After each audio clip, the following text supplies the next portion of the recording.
નમસ્કાર દર્શક મિત્રો, સ્વાગત છે તમારું અમારી આ યુટ્યુબ ચેનલમાં। તો તાજેતરમાં મિત્રો છે 26માં મુખ્ય ચૂંટણી કમિશનરની છે નિમણૂક કરવામાં આવી છે। અને આ છે ચૂંટણી કમિશનર કોણ છે અને અગાઉના જે ચૂંટણી કમિશનર હતા રાજીવ કુમાર, તેઓનો મિત્રો કાર્યકાળ પૂર્ણ થયો છે અને નવા ચૂંટણી કમિશનરની આજરોજ છે તે નિમણૂક કરવામાં આવી છે।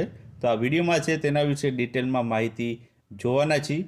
કોણ નવા ચૂંટણી કમિશનર બન્યા છે અને છે તેઓ ક્યાંથી આવ્યા છે અને તે અત્યાર સુધીમાં છે તેની કારકિર્દીમાં છે ક્યાં ક્યાં જે તેઓની નિમણૂકો થઈ છે વગેરે માહિતી આપણે છે આ વિડીયોમાં જોવાના છીએ।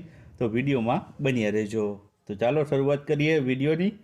તો પહેલો મિત્રો પ્રશ્ન એ જ થાય છે કે તાજેતરમાં જે 26માં મુખ્ય ચૂંટણી કમિશનર બન્યા છે તે કોણ છે અથવા તો તેની નિયુક્તિ કરવામાં આવી છે તે કોણ છે? તો ઓપ્શન છે રાજીવ કુમાર, જ્ઞાનેશ કુમાર, અનિલ કુમાર કે મુકેશ કુમાર। તો આમાં જવાબ આવશે મિત્રો ઓપ્શન બી આવશે।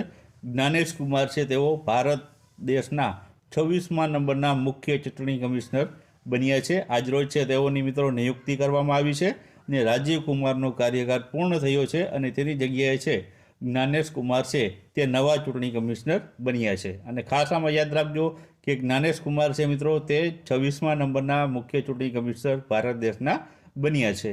ત્યારબાદ આગળ વાત કરીએ તો વડાપ્રધાન નરેન્દ્રભાઈ મોદીની આગેવાની હેઠળની જે પસંદગી સમિતિ હતી તેમણે છે જ્ઞાનેશ કુમારને ભારતના આગામી મુખ્ય ચૂંટણી કમિશનર એટલે કે CEC એટલે કે ચીફ ઇલેક્શન કમિશન છે તરીકે તેને નિયુક્તિ કર્યા છે।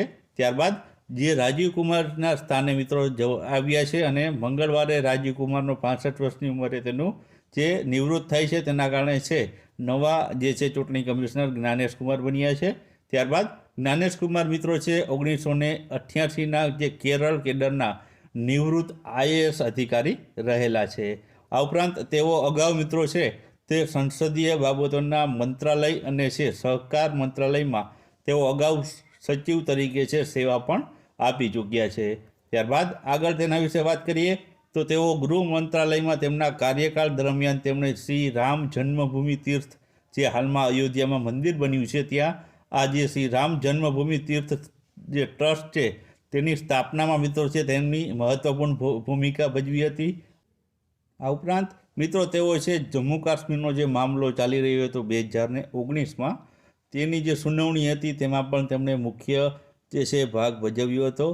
આ ઉપરાંત તેઓએ છે ત્યાં જે 370ની જે કલમ હટાવી હતી તે રદ કરવામાં તેની પણ મુખ્ય ભૂમિકા રહેલી હતી। ત્યારબાદ આગળ વાત કરીએ તો આગળ મિત્રો છે કે તેઓ છે કેરળમાં વિવિધ હોદ્દાઓ પર તેઓ છે તે રહી ચૂક્યા છે, કામ કર્યું છે તેઓએ, જેમાં તે અર્નાકુલમ જે જિલ્લો હતો કેરળમાં ત્યાં કલેક્ટર રહી ચૂક્યા છે। આ ઉપરાંત કેરળ રાજ્યની જે સહકારી બેંક છે તેમાં MDના પદ ઉપર પણ તેઓ રહી ચૂક્યા છે। સાથે સાથે આગળ વાત કરીએ તો તેમણે છે IIT કાનપુરમાંથી સિવિલ એન્જિનિયરિંગમાં છે BTech કર્યું અને ICFAIમાંથી બિઝનેસ ફાઇનાન્સ અને જે હાર્વર્ડ યુનિવર્સિટી છે તેમાંથી પર્યાવરણીય અર્થશાસ્ત્રનો અભ્યાસ પણ કર્યો છે। તો મિત્રો આ હતી જ્ઞાનેશ કુમાર વિશેની અગત્યની જે માહિતી જે તમને પરીક્ષાઓમાં છે પૂછાઈ શકે। વિડીયો પસંદ આવ્યો હોય તો વિડીયોને લાઇક કરજો અને વિડીયોને શેર કરજો।